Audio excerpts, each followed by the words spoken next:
19% from three after shooting nearly 70% in the first half. So let's bring in Kendrick Perkins now. And Perk, both you and Matt, you too, you've been a part of teams that have made big comebacks and then also teams that have given up big leads. So Matt, I want to start with you here. Was last night more about the Pelicans coming back, or was it about the Lakers just blowing it? I think this is just about the Lakers being the Lakers. I think they were obviously championship odds-on favorite at the beginning of the season because we wanted to believe that they had two of the top 5 best players in the league, and we thought that that would be able to carry them through the season. Obviously, LeBron's missed time. AD's missed a long stretch. Unfortunately, LeBron has a foot tweak now. So at the end of the day, this is not a very good roster, and I think we all know that. So at the end of the day, to me, this is just more about the Lakers being the Lakers and not being fully healthy than it is about the Pelicans to me. Big Perk? Well, you know what? I'm going to get the Pelicans fan base off my back a little bit, and I'm going to show them some love, right? Because they've been in my comments. I had to go on Twitter Space and defend myself when I said about them selling the franchise. So I'm going to show them some love right now, right?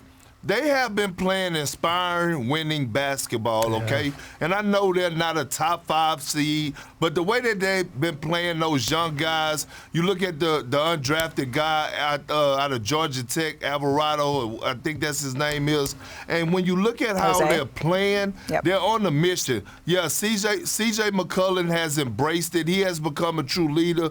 Brandon Ingram is playing exceptionally well. So I'm tired of talking about the Lakers like they are who they are at this point. They showed us that time and time again. I'm going to give some love to them people down there in New Orleans, baby. I'm going to go to the Pelicans. Good for you, Park. Well, and they're kind of intrinsically linked, right? Because now the Pelicans, as we're going to talk about a little bit more, where this leaves us, right? New Orleans, they moved up to the 9 seed, followed by the Lakers and then the Suns. So take a look at the schedules remaining for the teams battling for the 2 play-in spots. The Lakers have the toughest remaining schedule. Let me say that again. They have the toughest remaining schedule in the league and will face the Pelicans again on Friday. But remember when I said they're linked? The Pelicans, they already own the series, right? Because they own the series tiebreaker. They beat the Lakers twice. So with all of that as the backdrop, let's just simplify this just a little bit. Will the Lakers make or miss the play-in tournament, Matt? Yes or no? Oh, you got to make me go first? This is yes or no, baby. Man, 7 out of their last 8 are against playoff teams if you count the Pelicans. I'm going to take a wild guess and say they're not going to make it this year. Okay, Big Perk. What are we thinking?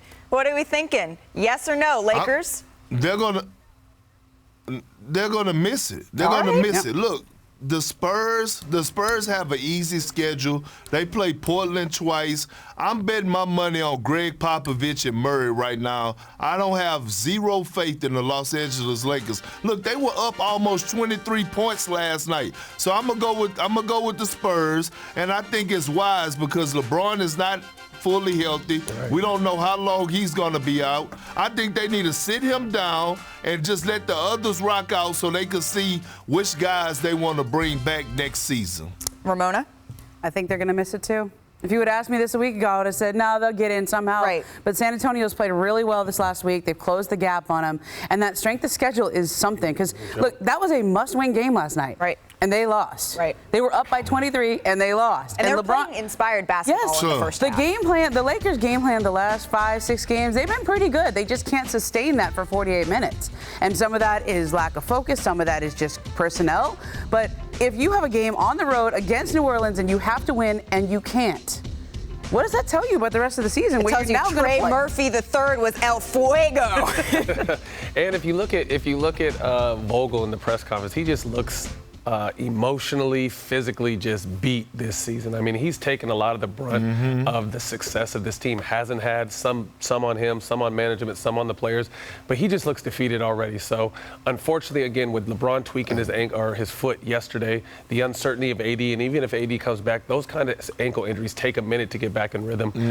Unfortunately, I think it's time to throw that white flag up. I know LeBron probably wants to win the scoring title, so if there's a way to make that happen, great. But if not, that's it, Laker fans. We're sorry. What do you think, Big Perk? You know who else looked defeated? Matt, because I know I'm defeated. Because we you heard my spent voice. 24 of our hours.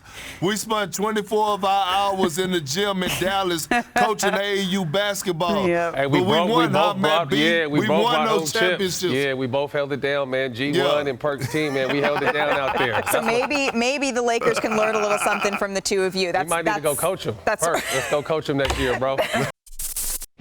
Thanks for watching ESPN on YouTube. For live streaming, sports, and premium content, subscribe to ESPN+.